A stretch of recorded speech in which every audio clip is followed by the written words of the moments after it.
Hey everyone, this is Michael again, and welcome to the Monday Night Raw review.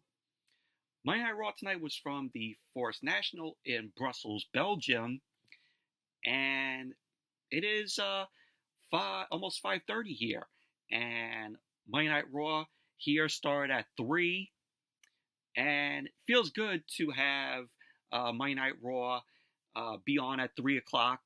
It's going to be like that for the next 2 weeks. So my Monday nights will be free for the next 2 weeks.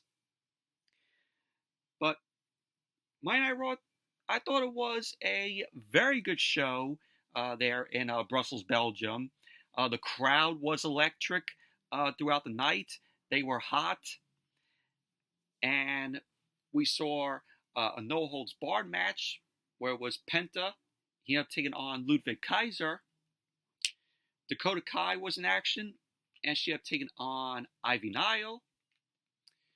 We had Mr. Yeet, Jey Uso. He had taken on Austin Theory. We had Rey Mysterio and Dragon Lee. They ended up taking on the Creed brothers, Bruce and Julius Creed. And the main event, the Intercontinental Championship was on the line, where Bron defended the title against Finn Balor. And we also got a John Cena and Cody Rhodes face-to-face. John Cena ended up cutting a great, fantastic promo to open Monday Night Raw tonight.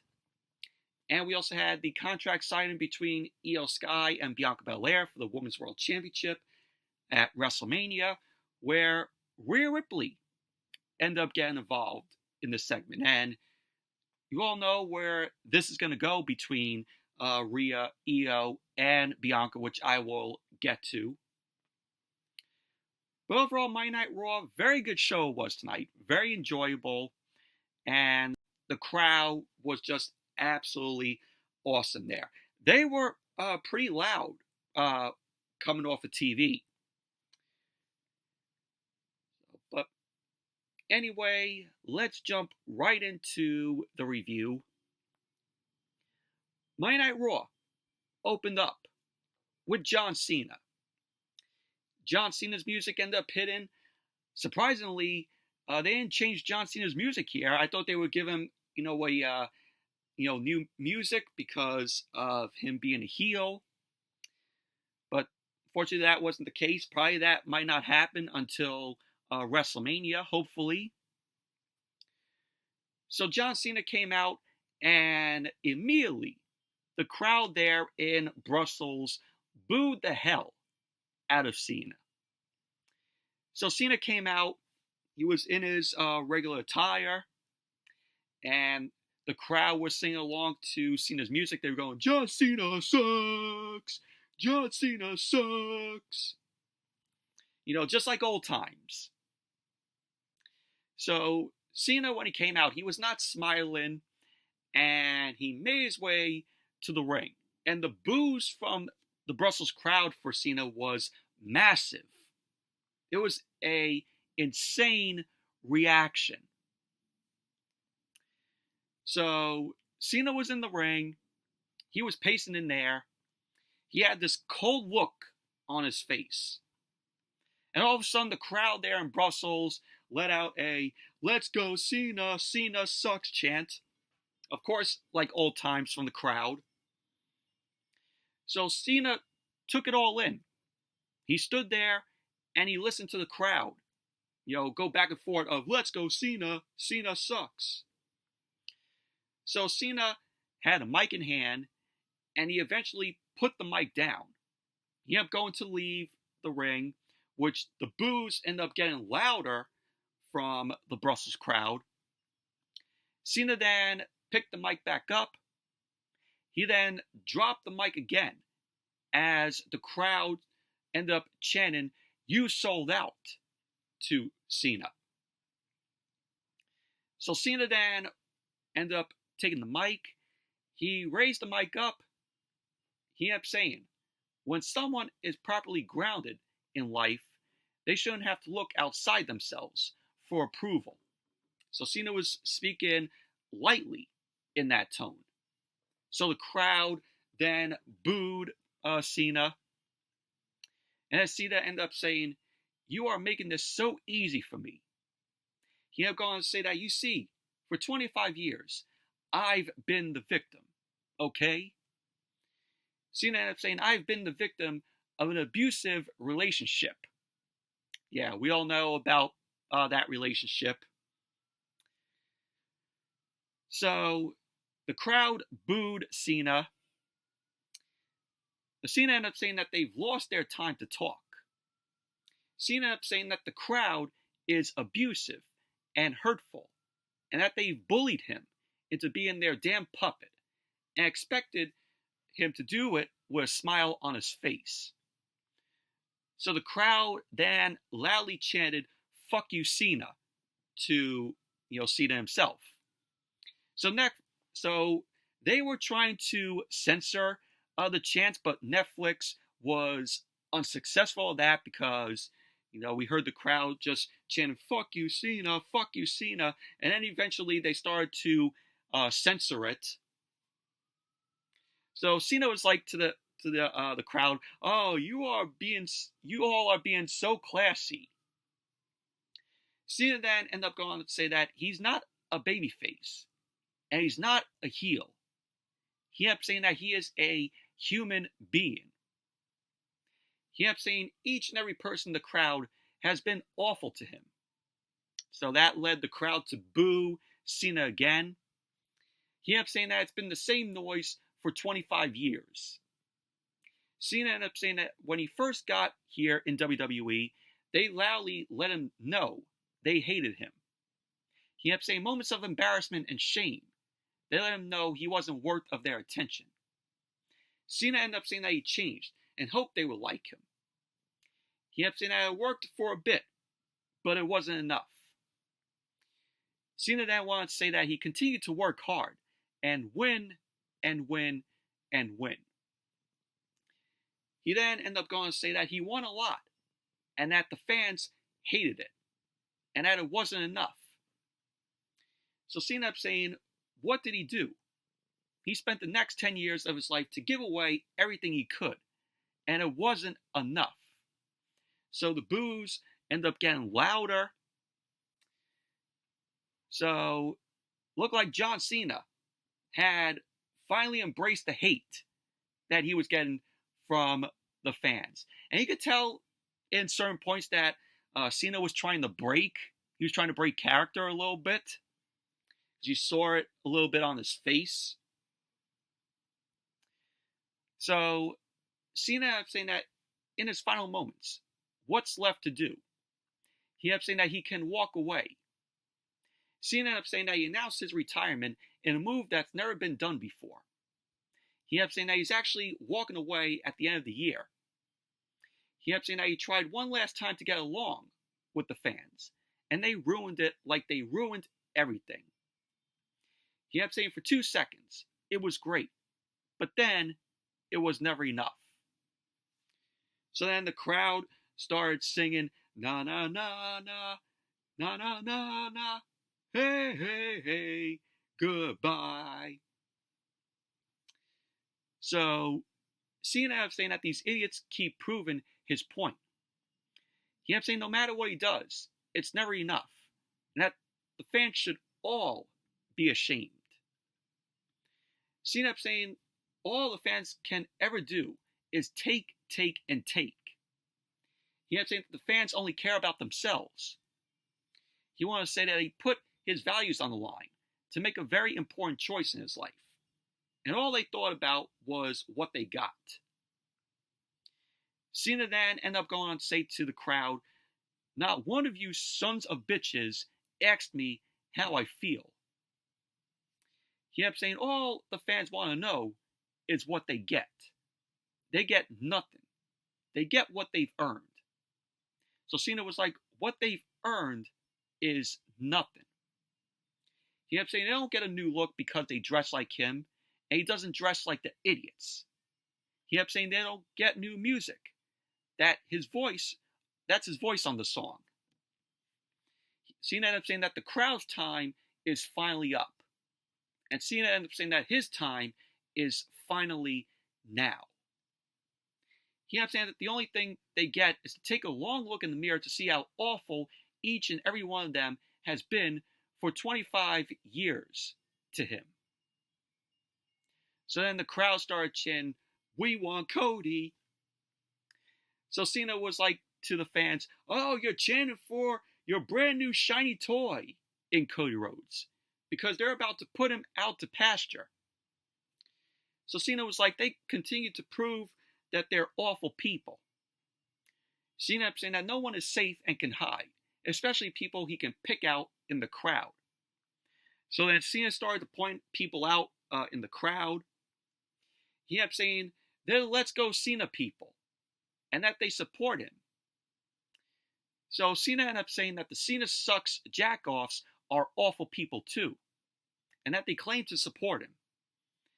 And Cena was like, what have they ever done? What have the supporters done for him? They steal from him, and that they steal his personal moments and his time, and that they've made him their toy. So Cena ended up saying that the crowd is pathetic. He ended up saying that they're not ready to lean into an uncomfortable conversation, and that they don't wear a shirt for support. They wear words like hustle, loyalty, and respect. Cena ended up saying that he lives it every day. He ended up saying that they say that they never give up. Cena ended up saying that he is the definition of that, and that they do not support him. He ended up saying what they do is use him as an excuse for their pathetic failure in life. He ended up saying all they've done for 25 years is sit on their asses and watch him be great. So Cena ended up saying that everyone, including a kid in the crowd, is in a toxic, dysfunctional relationship. So then the camera cut to this sad kid in Cena merchandise, and the kid looked very devastated. So then the crowd started chanting, "Shut the fuck up," to Cena.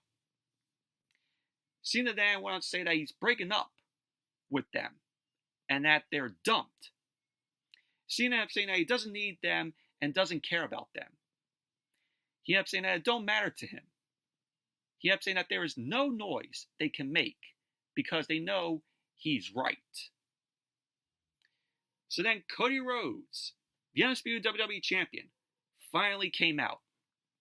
The crowd was loudly singing along to Cody's theme. So the crowd started chanting for Cody. He stood in the ring with John Cena. So the fans there in Brussels were chanting for Cody. They were going, "Cody, Cody Rhodes." So Cody acknowledged the crowd to that pop. So Cody was taking the pop in. So Cody ended up saying, "I think everyone was willing to hear you out, even myself." He ended up saying, according to Cena, Cody ended up saying that the crowd has given him their worst, but they've also given him their best for 25 years. And Cody ended up saying to Cena that the fans did that because he was special and he could take it and carry it. So Cena was like to Cody, "Listen, kid." But Cody was like, "Enough." Cena ended up calling Cody a kid. So Cody ended up saying to Cena that it's certainly not kid. It's the undisputed WWE champion. So Cody then ended up asking Cena, "Who the hell are you? Where's the guy on this shirt right here?" So Cody ended up saying he was excited about the prospect of going against John Cena. But he's got this. Cody ended up saying that this better not show up at WrestleMania. Talking about the John Cena that we're seeing now. He wants the hustle, loyalty, respect version of John Cena. So Cody was like, if he does get this version of John Cena, he'll run it over and run it out. He ended up saying that it gave its best shot and he got up. So Cody ended up saying that he'll retire him early. he ended up saying that he wants to face John Cena at WrestleMania 41. Not this whiny bitch. So Cody then threw the mic down and he walked off. So Cena had nothing to say with what Cody ended up saying, calling him a whiny bitch. You know, he wants to face the regular version of John Cena, the real version. I said the hustle, loyalty, respect John Cena. So Cena was the only one standing in the ring, and Cena got boos once again from the crowd. Cena dropped the mic and he left the ring. Cena then walked to the back as the crowd there in Brussels were singing na na na na na na na na, hey hey hey, goodbye. And that was how the segment ended.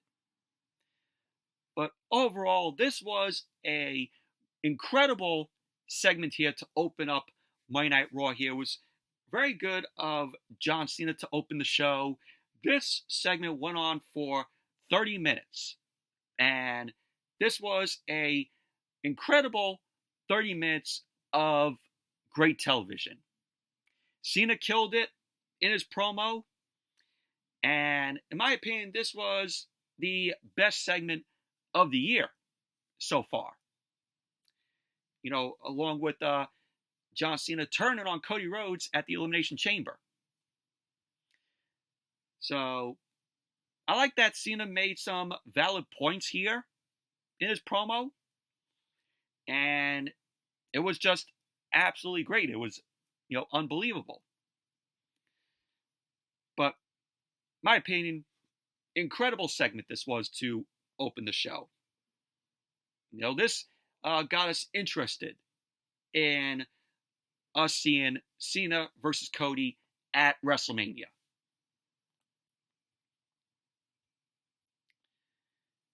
And then we had the first match of the night. Ludwig Kaiser. He ended up taking on Penta. This was a no-holds-barred match. And this was a good match here. Match started off with both guys. They started trading blows. Penta then ended up chopping Kaiser down. Penta then hit the ropes, and he connected with a clothesline to Kaiser over the top rope. Penta ended up going to the outside, and he charged at Kaiser. But Kaiser ended up sending Penta into the timekeeper's area. Penta, we saw him walk on the barricade, and I like the camera shot that was done when Penta was walking on the barricade. I thought that was a pretty nice shot. And Penta ended up pinning a flying hurricanrana to Kaiser on the floor. Kaiser got into the ring, but he got out when Penta got back in. Kaiser then ended up grabbing 2 steel chairs. Penta then ended up kicking Kaiser away, and Penta ended up pinning a tope con hilo on Kaiser. Penta then ripped the lid off the commentary table, and both guys were on top of the commentary table. They were trading chops.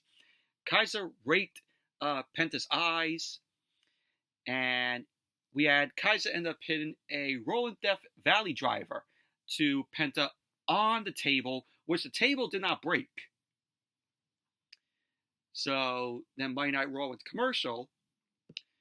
Then when Monday Night Raw came back from the commercial, Kaiser was in control of the match. He started ripping at Penta's mask while he was standing on the top rope. Penta ended up knocking Kaiser away, and he delivered a flying crossbody block to Kaiser. Penta then ended up hitting a reverse sling blade to Kaiser.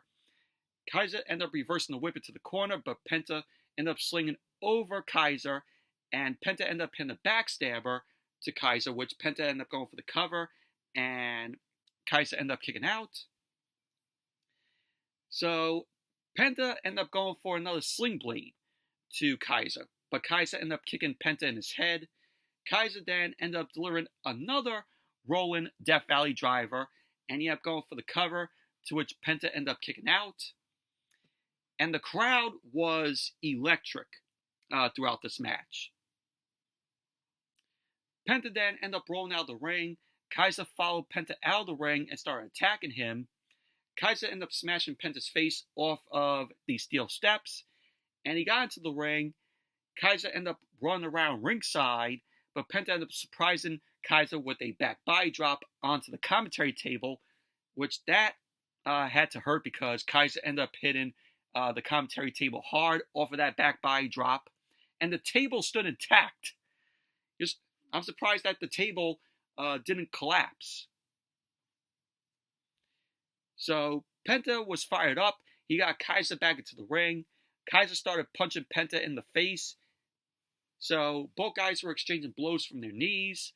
Crowd was chanting, "We want tables!" So both guys got to their feet.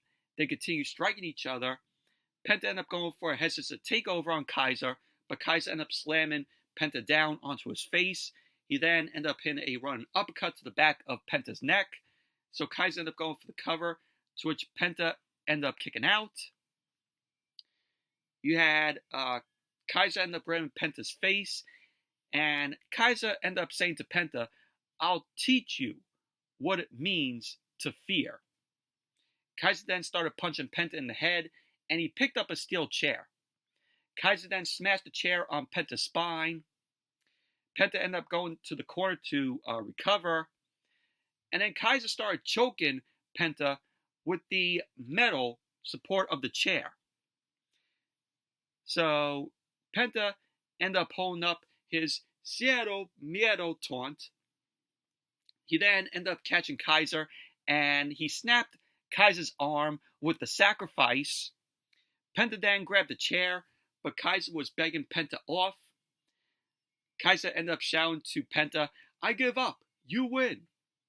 Kaiser then grabbed the chair, but Penta super kicked the chair into Kaiser's face.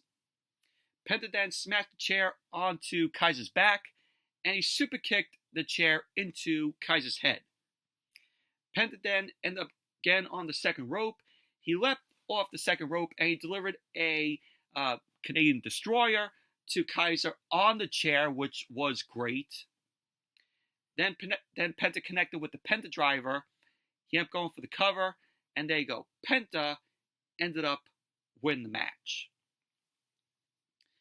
Post-match, Kathy Kelly ended up interviewing Penta in the aisleway. Kathy Kelly ended up saying that Penta has definitively put Kaiser behind him. So she ended up saying to Penta, "What's next for him?" Penta ended up thanking Brussels. He ended up saying that they are amazing, and he loves them. He ended up saying that he is alive, not only in Europe, but also in every continent in the world. He ended up saying, what's next for him? The Intercontinental Championship. Penta ended up saying that he doesn't care what he has to do, and that he has Cero Miedo. So pretty much that was basically that. But overall, very good match this was between Penta and Kaiser. And WWE has been doing a very good job with Penta. And I like how they are booking him to go after the Intercontinental Championship next. So I'm wondering, maybe at WrestleMania, we might get possibly a Fatal 4-Way for the Intercontinental Championship. You got Bron Breakker, Finn Balor, Dominic Mysterio, and Penta. Maybe. But I wouldn't mind seeing that at WrestleMania. Fatal 4-Way Intercontinental Championship on the line. I'll take it. And then we saw Liv Morgan and Raquel Rodriguez. They're in the Judgment Day clubhouse. Finn Balor walked in. He was wearing a 10 years of Finn Balor shirt, which is cool. So Liv Morgan and Raquel Rodriguez ended up wishing Balor luck in his Intercontinental Championship match later on the night with Bron Breakker. Balor ended up wishing Liv Morgan and Raquel Rodriguez luck against Jade Cargill. So Dominic Mysterio walked up, and he had telling Balor that he wants to offer Penta a spot in the Judgment Day because, of course, Dominic keeps on telling Balor, oh, we need a new member in the Judgment Day. So with Dominic saying that to Balor, that he wants to offer Penta a spot in the Judgment Day, Balor wasn't happy about that. And Balor was like to Dominic, oh, Penta just challenged for my Intercontinental Championship. And Balor ended up saying that Dominic is a snake. Dominic then ended up saying to Carlito that he didn't know Penta would do that. To which Carlito was like to Dominic, you don't watch the show, do you? And pretty much that was basically that. Then we had Dakota Kai. She ended up facing Ivy Nile, and this was a very mid-match here. So Ivy Nile was accompanied by American Made, Bruce, Julius Creed, and Chad Gable. So the match ended up starting with Dakota Kai attacking Ivy Nile. Ivy Nile quickly fought Dakota Kai off, and she ended up hitting a clothesline to Dakota. Ivy Nile started punching away at Dakota Kai, and Michael Cole on commentary, he ended up asking Chad Gable where his lucha mask is. To which Chad Gable was all confused. Because if you remember last week, a masked luchador ended up coming out, and we all thought it was Chad Gable, which we probably already know that it is Chad Gable. So Ivy Nile ended up hitting a German suplex to Dakota Kai. She went for the cover, to which Dakota ended up kicking out. Dakota then countered a suplex from Ivy Nile with an inside cradle. She ended up going for the cover, and Ivy Nile ended up kicking out. Dakota then ended up hitting a pair of clotheslines to Ivy Nile, which she followed up with a drop kick. Ivy Nile rolled to the corner, but Dakota Kai ended up hitting Ivy with a boot to her face. So Chad Gable got on the apron to distract Dakota Kai. Ivy Nile then ended up pulling Dakota Kai up, and she ended up slamming Dakota down. She ended up going for the cover, to which Dakota ended up kicking out. So Rey Mysterio and Dragon Lee ended up coming down. Rey Mysterio and Dragon Lee attacked the Creed brothers, to which they're going to be facing later on in the night. So Chad Gable ended up seeing Rey and Dragon Lee coming down, and he ran off. So Rey and Dragon Lee ended up chasing Chad Gable through the crowd. Ivy Nile was distracted at that, to which that led to Dakota Kai delivering a boot to Ivy Nile in the corner. And Dakota Kai followed up with the go-to kick, and she ended up going for the cover. And there you go. Dakota Kai ended up winning the match. Overall, meh match here. And as Monday Night Raw came back from the commercial, we had the Women's World Championship contract signing. Io Sky and Bianca Belair signed their contract for the match at WrestleMania for the Women's World Championship. So Adam Pearce was shown in the ring with Io Sky and Bianca Belair. Pearce ended up greeting the crowd, and he ended up saying that this contract will be signed. Io got on the mic. She ended up saying that Bianca and Rhea Ripley will not disrespect her again. Because, of course, if you remember last week, we had Rhea Ripley and Bianca Belair going at it, and Io just felt like the third wheel in this because she was off to the side. So she tried to come in, but Rhea and Bianca both shoved Io. So Io ended up saying that no one will disrespect her again because she is the Women's World Champion. She ended up saying after WrestleMania she will still be the Women's World Champion. And the crowd here was behind Io. So Io signed the contract, and the fans ended up chanting, "You deserve it," for Io. Bianca Belair got on the mic. She ended up saying that she has all the respect for Io. She ended up saying that she's given Io a pass because it was her fault, low-key. So Bianca ended up telling Io what she told Rhea Ripley last week. If she thinks she'll put her hands on her again with no consequences, then Io doesn't know her. Bianca ended up saying that she is the EST of WWE, and she will be the new Women's World Champion. Bianca Belair then signed the contract, and match is official for WrestleMania. Bianca Belair versus Io Sky. But wait, we had Rhea Ripley end up coming out. So Rhea Ripley came out, Adam Pearce got on the mic, he was calling for security to come out. So Adam Pearce was shouting to Rhea, he was like, Rhea, what are you doing out here? So Rhea ended up saying that Io slapped her in the face. She ended up saying that she's going to sell the score, unlike Bianca. Bianca ended up saying that she was behaving for the contract signing, and that Rhea shouldn't even be out here.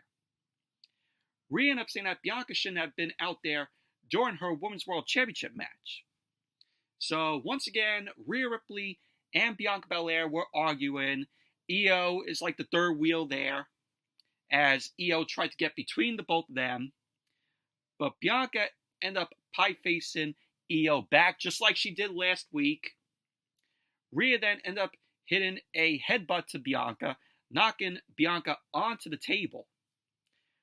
Rhea then ended up kicking Io, and she powerbombed Io on top of Bianca on the table, and the table didn't break.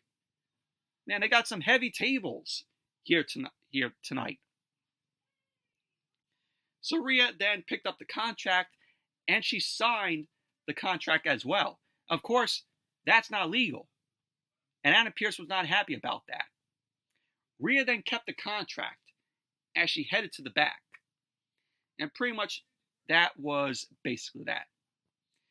So we are on the way with what looks like to be a triple threat match at WrestleMania for the Women's World Championship. Rhea Ripley versus Bianca Belair versus Io Sky. Should be a really good triple threat match at WrestleMania there. But overall, this was a decent segment here. Decent contract sign-in. And now we saw Jey Uso. Mr. Yeet, Jey Uso. Jey ended up saying lately he's been doubting himself. He ended up saying that he's flown halfway around the world to whoop Austin Theory's ass. He ended up saying that at WrestleMania he'll beat Gunther for the World Heavyweight Championship. So Gunther was there to confront Jey, but Adam Pearce quickly interrupted, and security ended up coming from behind the curtain. Gunther ended up saying that he spoke to Jimmy Uso, and he's just as dumb as Jey. So Jey ended up going after Gunther, but then he was pulled away by security, and pretty much that was basically that. Then we had Jey Uso versus Austin Theory as Monday Night Raw came back from the commercial. This was a squash match. Jey ended up hitting a spear to Austin Theory, went for the cover. There you go. Jey Uso ended up winning the match. Post-match, Grayson Waller ended up coming into the ring, and Jey ended up delivering a super kick to Grayson Waller. Jey ended up going for a plancha, but he came up way short, which that didn't look too great. So Jey got into the ring, and Gunther attacked Jey from behind, locking in a sleeper hold. So Jey ended up escaping the hold by taking Gunther into the turnbuckle. So we had Jey Uso escaping out of the sleeper hold, which the other times, Gunther ended up putting Jey to sleep. So Jey didn't sleep here tonight. So we had Gunther ended up charging at Jey. Jey pulled the top rope down to get him out of the ring.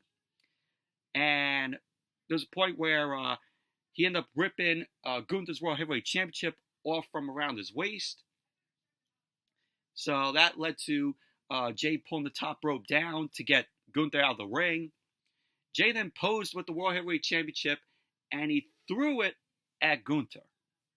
And Gunther was not happy about that. But that was basically that. This is going to be a very good match come WrestleMania with Gunther and Jey Uso. And when Jey Uso wins that World Heavyweight Championship, that is going to be an amazing moment. And the crowd there in Vegas is going to be awesome. And that pop that Jey's going to get is going to be absolutely amazing.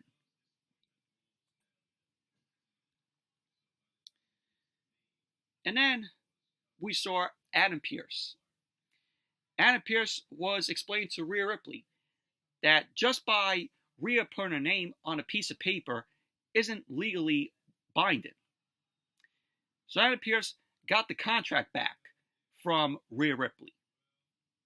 Bianca Belair then attacked Rhea Ripley from behind. Io Sky ended up pulling Bianca Belair off, and Io ended up attacking Rhea. Io and Bianca Belair began to brawl, and Rhea ended up taking the both of them out. Pearce then ended up coming with a ref, and he ended up trying to restore order, and pretty much that was basically that. And then we had Rey Mysterio and Dragon Lee. They ended up taking on the Creed brothers, Brutus and Julius Creed. And this was a good match here. Match got underway. We had Julius and Dragon Lee start off the match. Julius ended up hitting Dragon Lee with a high knee. Julius ended up going for a slam to Dragon Lee, but Dragon Lee countered that into a hurricanrana into the corner. Brutus Creed ended up running in, but Dragon Lee ended up taking Brutus out, and he ended up hitting a suicide dive. Dragon Lee went to the top rope, and he ended up hitting Julius with a crossbody block, to which he ended up going for the cover, to which Julius ended up kicking out. Dragon Lee ended up going for a tag to Rey, but Brutus ended up ripping Rey off of the apron. Julius then ended up hitting a rolling slam on Dragon Lee, and he followed up with a sliding lariat. And then Monday Night Raw went to commercial. Then when Monday Night Raw came back from the commercial, Rey Mysterio and Julius Creed ended up tagging in. Rey ended up attacking Brutus, and he knocked Julius back. Rey ended up avoiding an avalanche, and he ended up hitting a satellite DDT. Rey started punching away at Julius in the corner. Julius ended up powering out of the corner and put Rey onto Brutus's shoulders. Brutus ended up flipping Rey back to Julius, to which Julius ended up catching him. Rey then countered with a DDT to Julius. Dragon Lee then ended up hitting Brutus with a hurricanrana off the apron. Rey ended up going to the top rope, but Julius leapt to the top rope and he grabbed Rey. Rey then ended up knocking Julius back, and he had pinned a flying hurricanrana to put Julius into position for the 619, to which Rey ended up connecting with the 619 to Julius, and he followed up with a slingshot splash. Rey ended up going for the cover, and there you go. Rey Mysterio and Dragon Lee ended up winning the match. Post-match, that mystery luchador, who is Chad Gable, ended up attacking Rey Mysterio and Dragon Lee from behind. And mystery luchador, Chad Gable, ended up crushing Dragon Lee with a German suplex. Rey then attacked him, but the luchador turned Rey inside out with a release German suplex onto Dragon Lee. And the luchador ended up going to the top rope, and he had Dragon Lee with a diving headbutt. Security then came out and chased the luchador out of the ring, and that was basically that. Like I said, we all know this mystery luchador guy is Chad Gable. If you didn't catch what happened last week where the mystery luchador guy went, "Thank you," you already know it's Chad Gable there. But overall, good match from Rey Mysterio, Dragon Lee, and the Creed brothers. And as Monday Night Raw came back from the commercial, we got Seth Rollins. Seth Rollins was standing in the ring. The crowd was singing along to his song. You know, they did the whoa. So Rollins soaked in the crowd singing. Rollins got on the mic and he welcomed them to Monday Night Rollins. He kept saying by the sound of the crowd, they already know it. He kept going on to say, in case you don't, he did his whole shtick where he goes, I am a visionary, I am a revolutionary, I am Seth frickin' Rollins. Rollins ended up saying that he was coming out here mad as hell, but it's hard to be mad when the crowd serenades him. Rollins ended up saying that they'll get to him because the crowd was chanting CM Punk. He ended up saying that he wants to talk about Roman Reigns first, which that led the crowd to chant OTC. He ended up saying they all saw the footage of Roman Reigns coming for revenge on him. Rollins ended up saying that he isn't upset because he'd have done the same thing. He ended up saying that the problem is that even after all these years and with a wise man in his ear, Roman Reigns cannot come up with a plan. He ended up saying he needs his architect to plan it for him. Of course, talking about Paul Heyman. Rollins ended up saying that he had the time and place, but he left one detail out. And that detail was CM Punk. Rollins ended up saying that Punk is the luckiest loser on the face of the planet. He ended up saying that if he had a few more seconds in the cage with Punk, he'd have stomped his head through the mat, ended his WrestleMania dreams, and put in his career on ice. Rollins ended up saying that he have taken care of the CM Punk problem for everyone, including Roman Reigns. He ended up saying now it's like the good old days when he's left to clean up Reigns' mess. Rollins ended up saying that he will put the OTC in his place. He ended up saying that his two favorite people, CM Punk and Roman Reigns, will be in the same place at the same time this Friday on SmackDown. To which the crowd ended up booing at that. So Rollins ended up saying that he wishes they were here too. He ended up saying that he was thinking why he should let them have all the fun.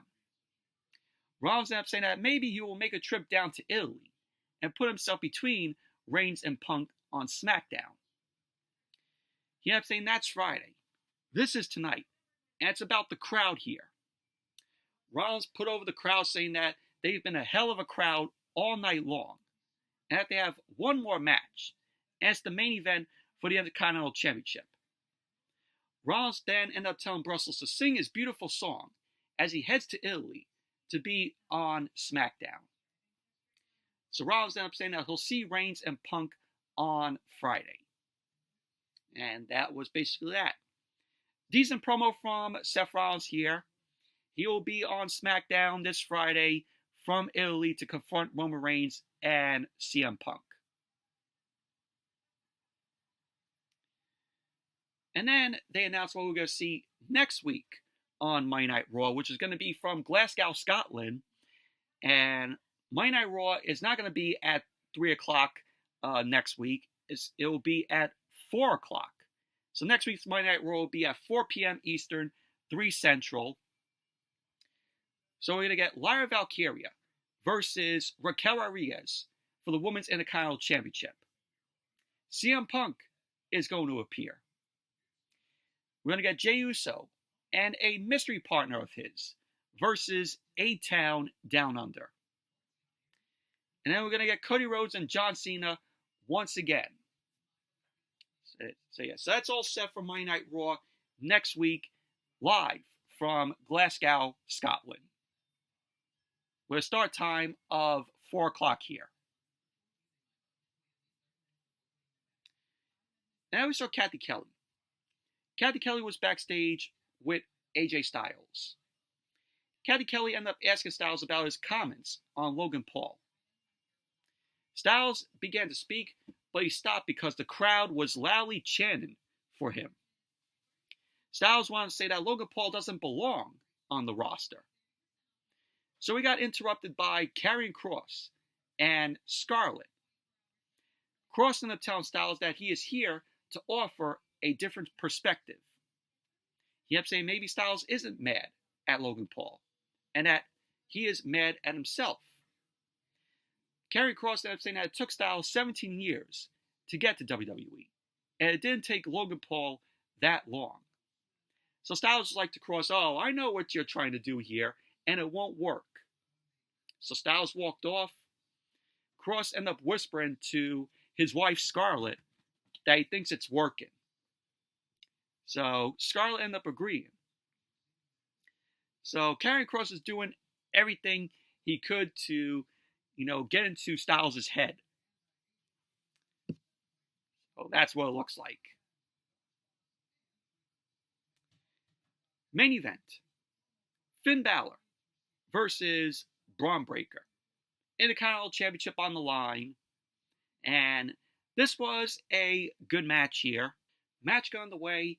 Balor ended up quickly putting himself through the ropes to keep Breakker back. Both guys ended up locking up. Balor then ended up hooking a side headlock on Breakker. Breakker ended up whipping Balor off, and he shoulder tackled Balor. Balor then ended up kicking and clubbing Breakker back. He ended up hooking another side headlock on Breakker. Breakker then lifted Balor up, but Balor countered that into a headlock takeover.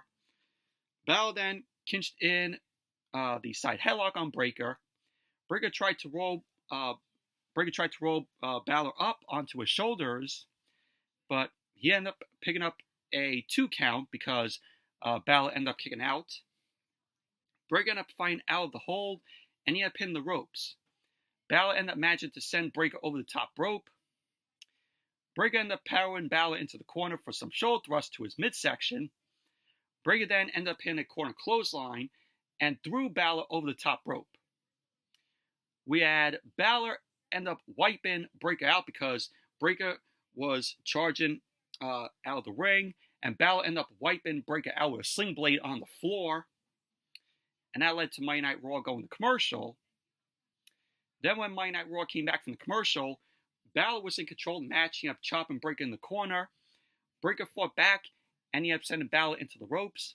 Balor countered a tilt-the-world slam into a side leg sweep. He ended up going for the cover, to which Breakker ended up kicking out. You had Breakker ended up hitting a overhead belly-to-belly suplex to Balor. Breakker then ended up sending Balor into the ropes, but Breakker ended up lowering his head, and he ate a kick from Balor. Breakker then ended up hitting the ropes, and he picked Balor out of midair, and he attempted a leapfrog, and he ended up hitting a power slam to Balor, to which he ended up going for the cover, and Balor kicked out. And this led to Dominic Mysterio and Carlito running down. We had Balor end up rolling Breakker up, and Breakker ended up kicking out at 2. Breakker ended up going for a military press, but Balor countered that with a fallen elbow drop. He ended up going for the cover, to which Breakker kicked out. The crowd was chanting, "Dom, you suck." And Balor wasn't happy that both Dominic and Carlito were at ringside. So we had Breakker end up hitting the ropes at a very wild speed, and he ended up running Balor over with a clothesline. Balor ended up rolling out of the ring to recover. Breakker ended up diving off the apron with a clothesline over the commentary table, which that looked great. You had Balor end up hitting a sling blade to Breakker. Balor followed up with a woo drop kick. He headed to the top rope, and he was going for the coup de grace, but Breakker ended up avoiding that. He ended up charging at Balor, but Balor ended up leapfrogging Breakker, and he rolled him up. Breakker ended up kicking out. Breakker then grabbed Balor by his neck. He lifted Balor up for a military press power slam, and he ended up going for the cover, to which Balor kicked out. So Breakker slowly ended up getting up. He signaled for the end. Breakker sized Balor up for a spear, but Balor kicked Breakker in his face. We had Carlito end up jumping on the apron to distract the ref. Dominic then used that distraction to get on the apron and pull Bron Breakker down.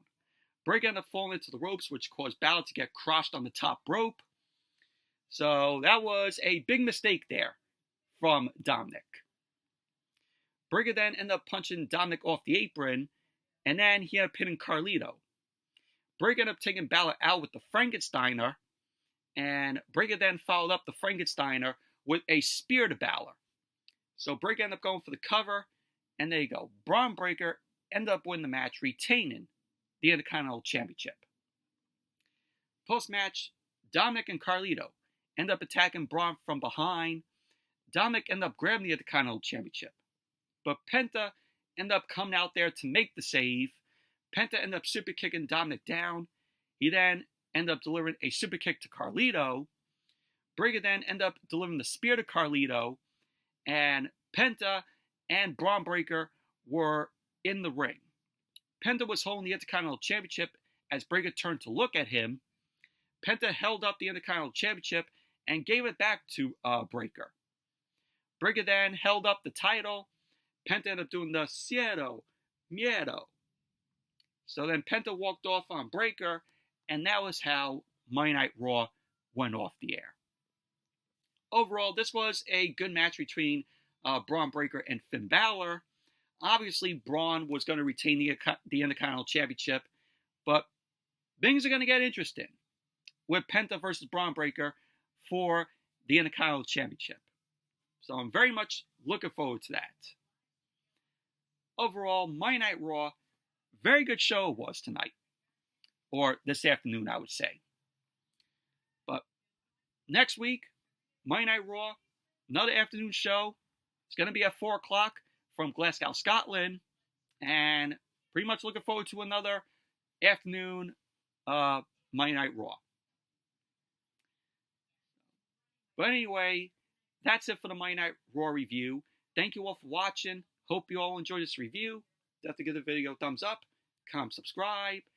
And until next video, I'll see you all later.